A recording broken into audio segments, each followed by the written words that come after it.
Hey y'all, welcome to Vlogmas Day 22. Today we are talking about my family's Christmas tree ornament tradition.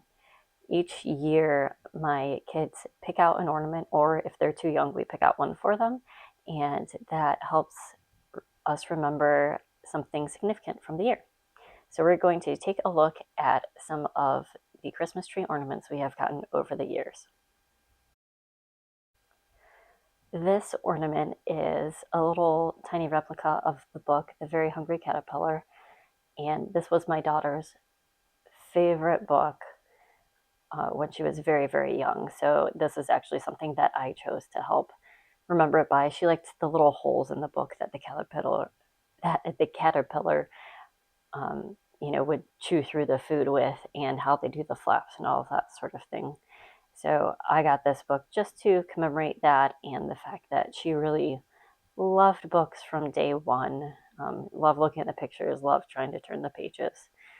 So I found this, I think, at the Hallmark store, and just to this day, it's very precious to me. Now, the next year, my daughter was a little over a year and a half old, and she actually spoke quite early for her age. So we were able to ask her what ornament she wanted, and this was her first ornament that she picked out, which is not surprising. It's so shiny and sparkly, and to this day, our daughter still loves things that are shiny and sparkly, as you will be able to tell by her ornament pick for this year.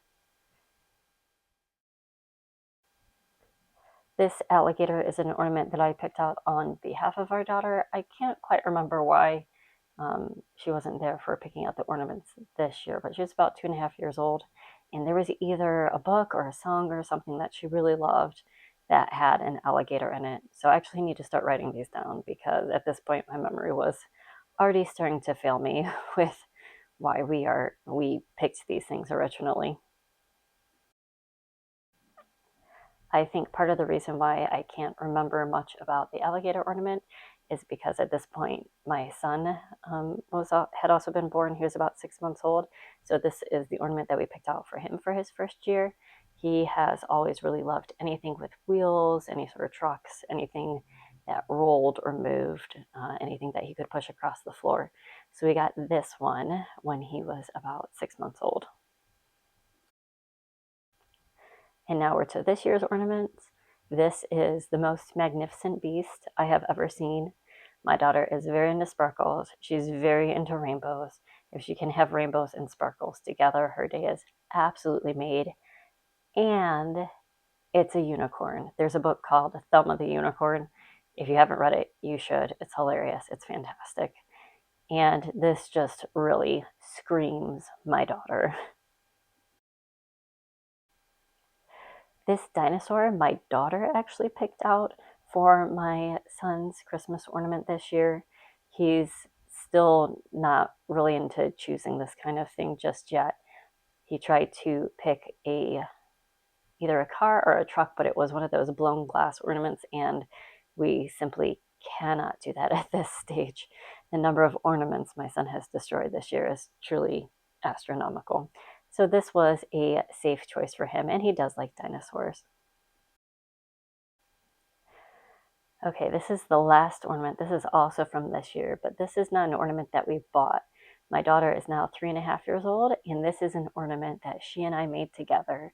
We got this from our local library. It was just a free kit that they had in kind of a winter wonderland setup where you could do arts and crafts, and they had books about the season, all religious holidays, all winter theme.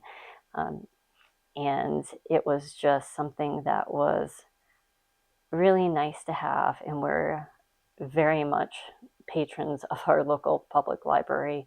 My kids love the story time, but she and I had a really amazing time just threading these plastic beads onto some pipe cleaners and following the kit instructions to make this simple ornament. So this ornament will always be very, very special to me, and I think I would like to make it a new tradition for us to make at least one ornament together each year.